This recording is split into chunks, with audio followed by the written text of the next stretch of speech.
Hey, I'm Brian. Welcome back to the channel. We have got some really strange contradictions going on and an apparent willingness to cover up for a crime coming from Charlie Kirk's closest friends. You remember Frank Turek. He was one of the closest mentors and friends to Charlie Kirk. He's the guy people were calling the signal man, who was standing to the right of Charlie Kirk when he was assassinated.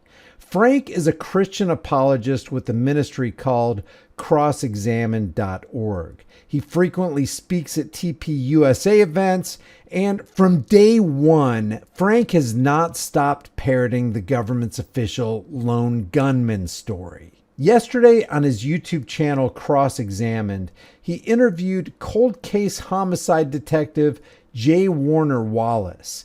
They both served up the FBI slop as they failed to expose and identify the foolishness of the government's official story. Let's start from the beginning. Remember when TPUSA spokesman Andrew Colvett posted on X 9 days after the shooting that he, quote, just spoke with the surgeon who worked on Charlie in the hospital.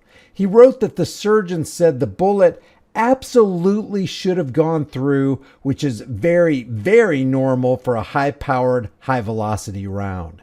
I've seen wounds from this caliber many times, and they always just go through everything.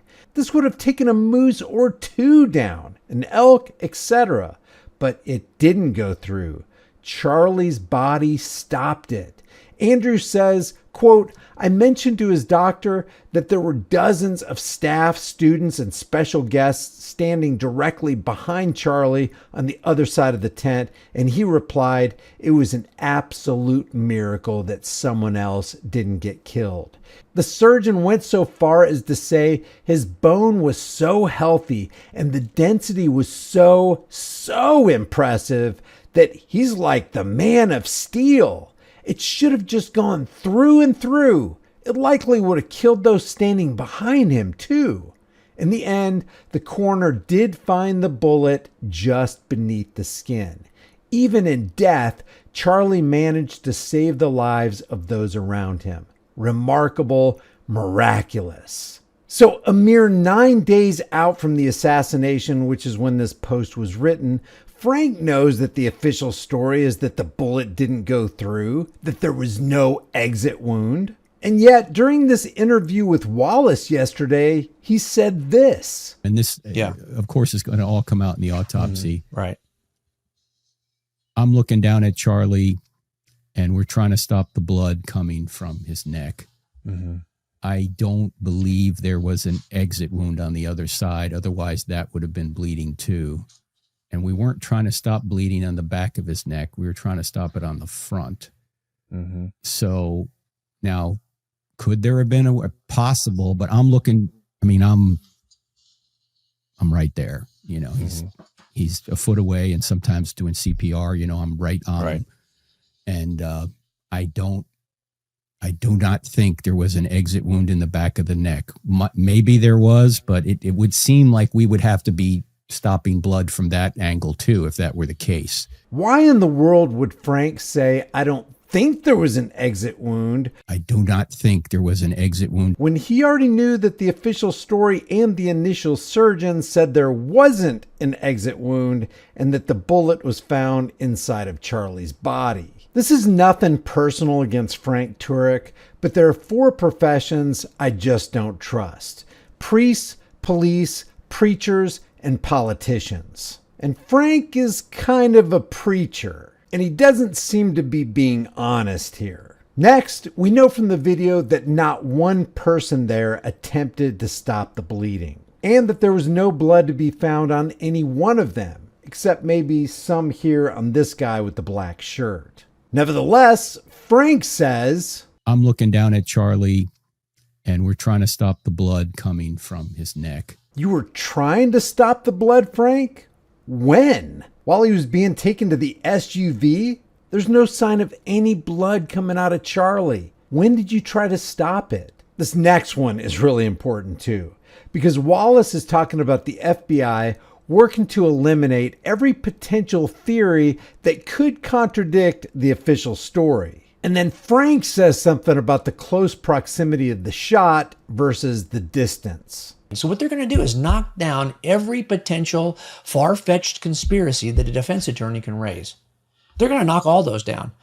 Not because they're the source of the concern, because the public is talking about it and they want to knock it down. Well, I can tell you that there was only one shot because I was right there.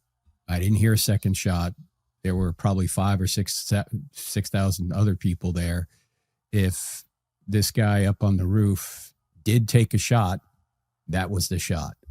Right. What they're claiming is that he didn't take a shot. He's a patsy, a fall guy for their real killer. This is what's so ridiculous. So here's what this is why I said. What motive is there for that? That's what I exactly. don't get, you know? Well, this is it, right? I think that's what I said before. There's only one of two motives. One, you're trying to attribute this killing to a group you don't like. Or two, you know this is a great way to get attention online. Those are the motive. That's enough motive right now in this age in which we live to drive a lot of people. So also, Jim, if they're saying that it came from Charlie's right back, I was standing in that area, just a little bit more beam of him. So if I was at his 3 o'clock, they're trying to say that shot came from 4 o'clock. And behind me pretty much was a wall. There weren't many people back there. And if the shot was taken within 10 or 20 feet of me, it would have been a lot louder than it was. Wait a minute. It would have been a lot louder than it was, Frank? You mean the shot would have sounded like it was a lot closer? Frank, did you forget that you said this just 5 days after the assassination on your September 16th upload? So the first question, Charlie's presenting evidence for the gospel to a Mormon. That's one of the things that one of the questions that we had prepared for just before the event. And then he began to answer a question on trans violence. Someone was saying, should we take guns away from trans people? Well, in light of what happened, the answer is yes. Because right about then, I hear this pop. It sounded like it was close. It sounded like it was close. We later learned it was from over 100 yards away. So Frank's saying if the shot was closer, it would have been a lot louder. It would have been a lot louder than it was. But he previously said it sounded like it was close. But that's not all. In Frank's video, Mr. Cold Case Homicide Detective J. Warner Wallace says the strangest thing. one of the claims is that the round should have gone through him. It just should have gone through the kind of round that's a 30-06. It should have gone through him. Yet they're claiming that the round was in him. By the way, Frank, not unusual. What determines whether the bullet will pass is trajectory, distance, and what part of the body it hits. That's it. Mm-hmm. Those three things. You don't have to be a cold case homicide detective or a ballistics expert to know this guy is full of crap. He claims the only three things that determines whether a bullet will pass through an object is trajectory, distance, and what part of the body it hits. That's it. That's it. Mm-hmm. Those three things. What about caliber and mass? How about velocity, design type, material? What about environmental factors? And then Wallace says this. And this is coming from a pretty far, by the time it gets to Charlie, it's not moving nearly as fast as it was coming straight out of the barrel. And so it's not moving as fast as you might like. It's not moving nearly as fast as it was coming straight out of the barrel. It's not moving nearly as fast? It's not moving nearly as fast. What the hell is this guy talking about? At 200 yards, a 150 grain 30-06 bullet with a muzzle velocity of 2,910 feet per second has only lost about 260 feet per second in velocity. This means at 200 yards, the bullet retains about 90 to 93% of its muzzle velocity. That does not equal not moving nearly as fast. It's not moving nearly as fast as it was coming straight out of the barrel. These guys just look like they're making things up as they promote the FBI's official story. So Frank says, I don't think there was an exit wound, I do not think there was an exit wound. when the official story is that there wasn't an exit wound. He says they tried to stop the bleeding And we're trying to stop the blood coming from his neck. when there's no indication anybody tried to stop the bleeding. Frank's initial eyewitness account claim was that the shot sounded close. It sounded like it was close. Now he's pushing the far away narrative so that he can pin Tyler Robinson as the shooter. It would have been a lot louder than it was. And a cold case homicide detective wants us to believe that a 30-06 round was stopped by Charlie's neck when it would slice right through two grown bucks. Just let me have it. What am I missing? And what other strange things are you seeing and hearing with regard to this assassination?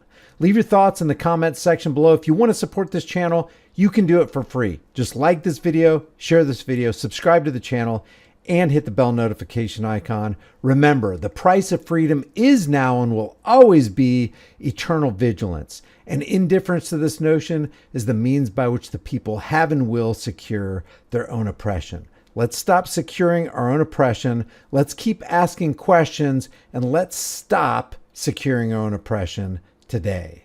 I'll see you in the next video.